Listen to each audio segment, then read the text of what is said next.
Oi!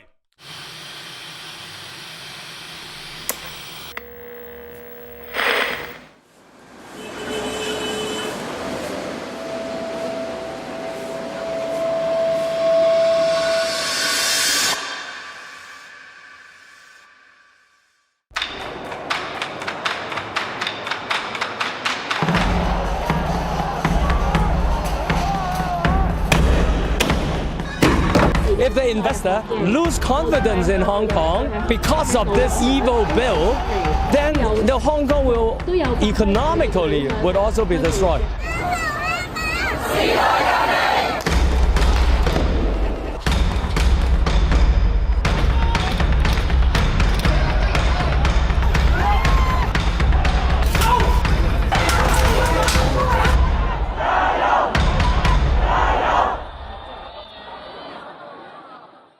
One country, two systems. This was the political and legal framework created to govern Hong Kong when the territory returned to China after 150 years of British rule in 1997. Under this model, Hong Kong was given a special status which allowed the city a degree of autonomy, free speech, and a free flow of information, all of which do not exist on the Chinese mainland. Over the 2 decades since the sovereign handover, Beijing chipped away at Hong Kong's independence, and each time, Hong Kongers pushed back. The tension hit an apex this summer. It started in March when the Hong Kong government announced a bill that would allow any Hong Kong citizen and foreign individual passing through Hong Kong to be extradited to China. This sparked a series of protests that have drawn upwards of 2 million people into the streets of this global financial center.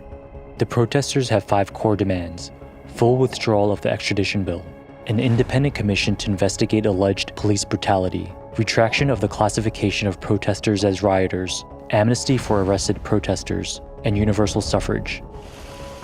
Carrie Lam, Hong Kong's chief executive, withdrew the extradition bill in September, but after all the police brutality that occurred, it was, in the words of the protesters, too little, too late. The people of Hong Kong want the remaining 4 demands met. The question now, how will Beijing and its leader, Xi Jinping, respond?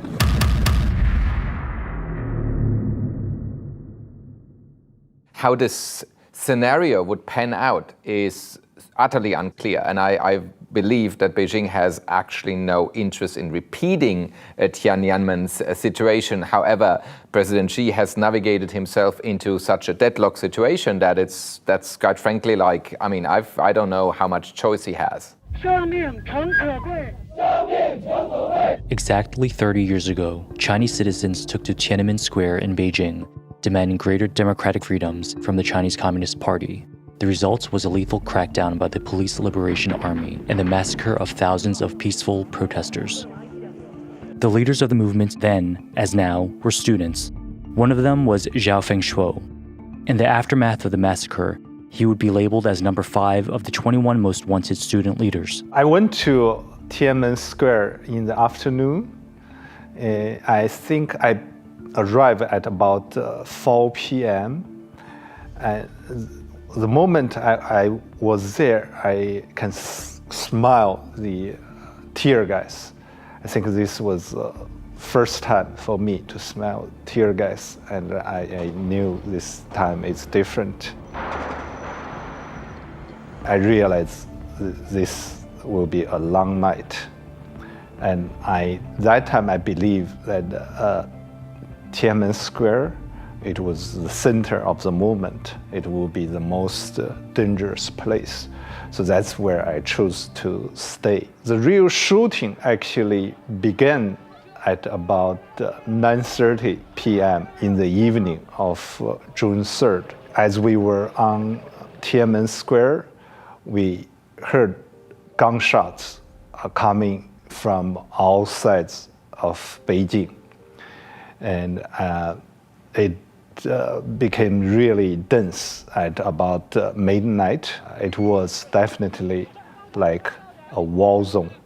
And we were at the center of the storm. Soldiers were pushing down from the top of the monument, of the stairs of the monument. They were pushing down. So they were pointing guns and using sticks to beat us. That's how we left Tiananmen Square. I was about the last one to leave on the south side. There was a nurse there. She saw my name tag with Tsinghua. She told me, she said, there's a student from Tsinghua who died there. And she led me into this bicycle shed. And there was no bicycle there. There were about 40 bodies on the ground, many wrapped in white. And that's where I saw Zhong Qing, the first one from Tsinghua, my school, whom I knew died there. That was a moment I would never forget, and that's for me as a survivor. It's a duty for me to tell the world what I saw. Speaking openly about the Tiananmen Square massacre is not only banned inside mainland China, but many Chinese citizens have never even heard of the incident due to state censorship. In Hong Kong, however, June 4th, 1989, is a date that is commemorated with candlelight vigils across the city. Hong Kong people very much have in their DNA an understanding that Tiananmen was a major event. And so when there have been protests of 500,000 people on the street, 1 million people on the street, we're often thinking, at what point does China start trying to come into Hong Kong? And this thought occurred again with this recent extradition protest, and it's in fact ongoing right now. There's going to be some kind of crackdown sooner or later, and the rest of us just wondering what kind of crackdown is going to take place. Is it going to be like a Tiananmen style, or is it going to be something slightly different? China has intervened in Hong Kong to such an extent now that it can do what it wants without sending in the army. The way they control Hong Kong now pretty much does the job for them. I think they've almost turned the Hong Kong police into a branch of the mainland police in a way. The police in Hong Kong are acting so out of character. Generally, they've been respected in Hong Kong. And now they're these hardline guys who are using all kinds of abusive tactics. So Beijing's using its hardline approach. One important factor protecting Hong Kong is the city's status as a global financial center, and specifically, China's reliance on Hong Kong to internationalize the Chinese currency, the renminbi, also known as the yuan. Because Hong Kong is an international financial center, over 75% of yuan, Chinese yuan dominated transactions still are settled in Hong Kong. So if something happened, if the government try to take a Tiananmen style crackdown on Hong Kongers, we can easily see that with international sanction, China going to lose that access to international financial market and settle the yuan-based transaction. And this will not only hurt China economically, but also hurt their ambition, because the Chinese government really want to turn Chinese yuan into a US dollar style international reserve currency. I don't think that at this point Beijing would crack down because, to be honest, the other cities just could not compete with Hong Kong. Because China still relies on Hong Kong, the Chinese Communist Party may take a more measured approach in intervening in the semi-autonomous city. But that doesn't mean Beijing has no options. The Hong Kong government, under the leadership of Carrie Lam, may activate an antiquated ordinance to restore order. If the protest activities continue, then the government may be tempted to introduce the Emergency Regulations Ordinance, which was an old ordinance established in 1922 in those days. This will give the government very widespread powers to arrest protesters, to deny them habeas corpus, to close down media, and so on. a big debate has occurred because Carrie Lam has kind of hinted that she might use this thing. So instead of sending in, there's two nuclear options is what I'm telling you. One is for Beijing to send in the PLA. The other is for Hong Kong to use the emergency regulations ordinance and issue these kind of draconian regulations to stop public assemblies and everything. Regardless of how Carrie Lam and her Hong Kong administration moved to contain the unrest, Beijing's propaganda machine is already working overdrive.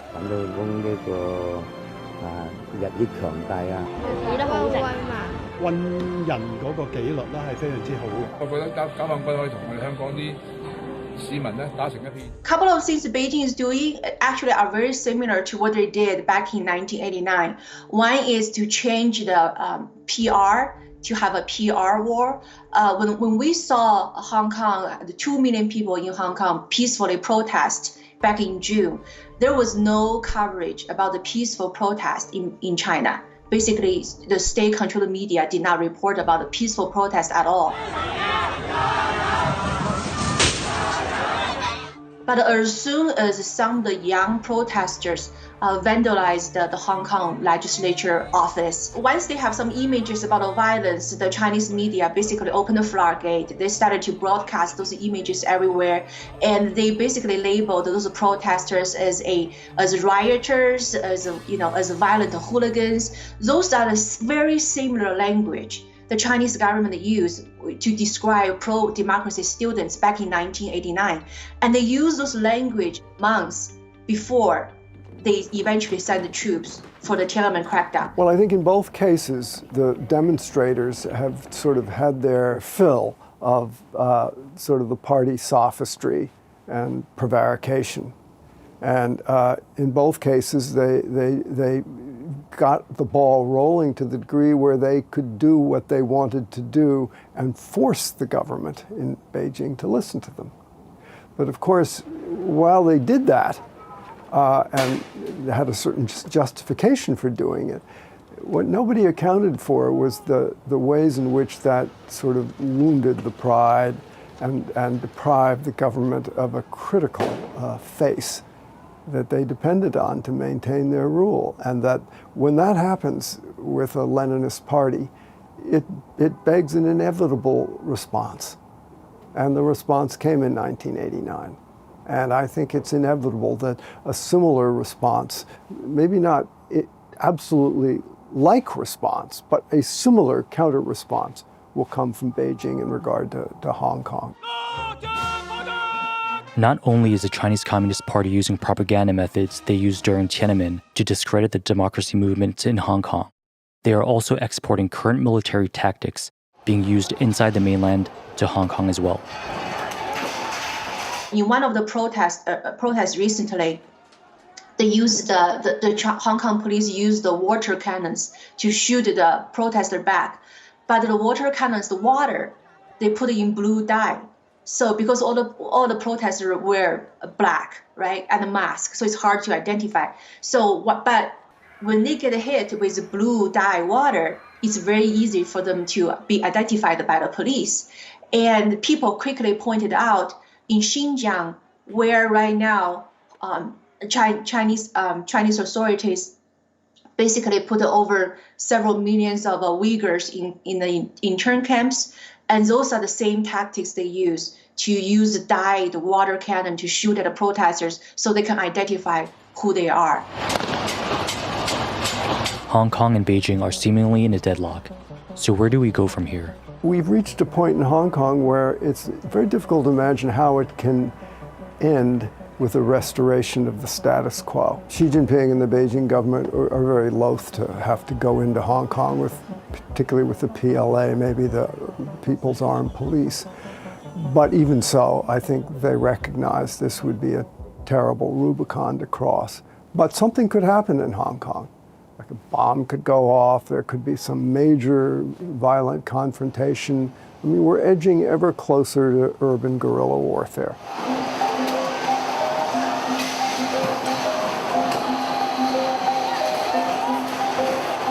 We should never rule out that if none of this works, a Tiananmen-style crackdown is still it's still possible. It's an ideological grip that Xi Jinping wants to hold over Hong Kong, and he also wants the world to see that. So, talking about what sacrifices is Xi Jinping willing to make, I would say you could at least, with some plausibility, think he's actually also willing to pay the ultimate price. However, I feel like the non-military options are not yet fully used up, so there could be like you have control over Hong Kong's electricity, Hong Kong's water. It is a part of China, even though the protesters now say it's not. I just see like a really, really bad result if they bring in the PLA. Obviously, I don't want that to happen, but I can foresee that is one possibility if Xi Jinping wants to reinforce his power over not just Hong Kong people, but more like the other party that wants to take over his rule. He wants to show them that you can't mess with Hong Kong, this is my land. So it's not as simple as just repressing the Hong Kong people. Fight for freedom! Stand with Hong Kong! Fight for freedom! Stand with Hong Kong! But the democracy movement in Hong Kong is not solely a Hong Kong issue. How the civil unrest resolves itself has repercussions far beyond the South China Sea. If the Western democracy, especially United States, just let Hong Kong fall like this and without no support, it's going to be considered a loss for the liberal order, and it's going to be considered a win for the authoritarian model. And we're going to see it's going to define for decades to come where the rest of the world is going to go. No one can predict how the current democracy movement in Hong Kong will end. But what is certain is that the relationship between Hong Kong and Beijing will continue to evolve. For now, the political and economic destinies of these two very different societies are intertwined. Hong Kong will likely win their freedom through their fighting. It will be a long struggle. There's a long way to go. I don't think it could come tomorrow or in a few months. And there are a lot of uncertainties. But I think Hong Kong will definitely win. There is no other choice. What happened in Tiananmen was a clear example. Chinese people love freedom, and they're willing to sacrifice for it. 30 years ago, the Communist Party, against all odds, seems invincible now. But this is a very short time of history. It's just a blink of time. I think history is on our side.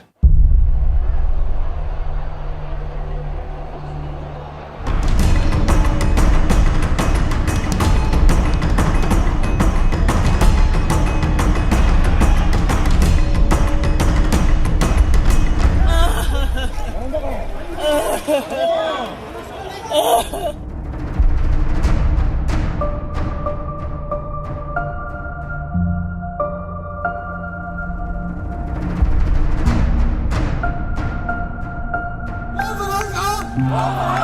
時代革命！時代革命！